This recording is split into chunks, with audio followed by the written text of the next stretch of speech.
Now this round, walk your hands all the way back to your knees, fan your fingertips wide. Now move into your full expression. Exhale, round, tuck the chin. Notice the difference. Lift your spine towards the ceiling, your thoracic vertebra. Take them up. Breathe into that hump in the back that we have. Straighten your arms.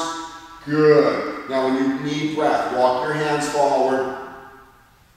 Inhale. Now drop your hips back into child's pose. Now right now you're stretching the primary muscles of cycling. You're stretching the thighs, the hips, the low back area. Walk your fingertips a little further away towards the front of the mat. Notice how that makes you feel. Deep nasal inhale, deep nasal exhale. Always challenging the autonomic nervous system to take in a little more inhale, riding that wave all the way up into the pit of the throat, and then taking a long exhale, squeezing as much out as you possibly can.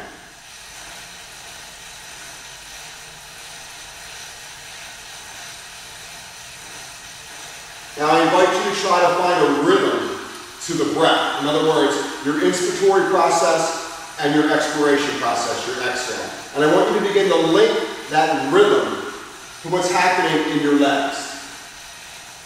Try to bring those together as one, as if you're weaving together a fine fabric. Notice how your mind reacts to that. It really enjoys that. And it allows you to release and relax into the cycling moment.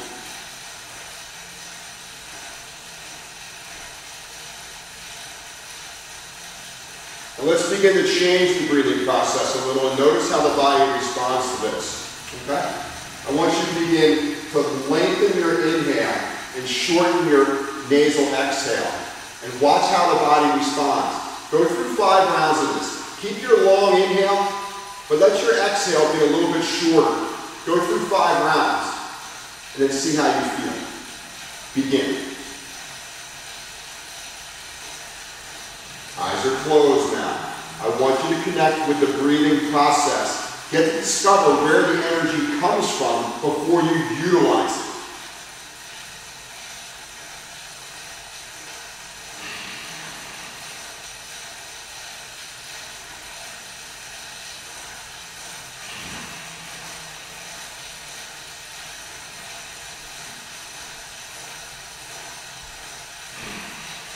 Now bring yourself back to your natural breath. Try to slow the breath down and notice how your nervous system recalibrates from the manipulation of the breathing process. How'd that feel?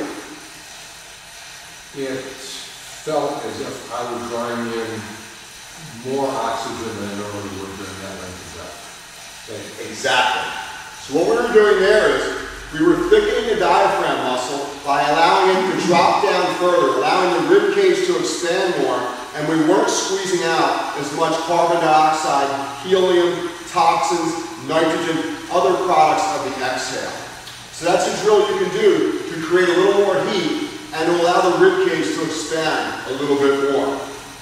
So let's reverse that process for 5 rounds. What I want you to do now is I want you to begin to shorten your inhale and lengthen your exhale. And notice the subtle differences of the inhale and exhale and what that brings not only physiologically to the body, but what that brings to your perception of what's happening in your mind. Go through 5 rounds of that technique. Now, shorten your inhale slightly. Do not allow the breath to rise up above the solar plexus. Keep it in the belly. And then go for a longer exhale, as if you were doing a baby sit-up. Notice this is a little more challenging, isn't it?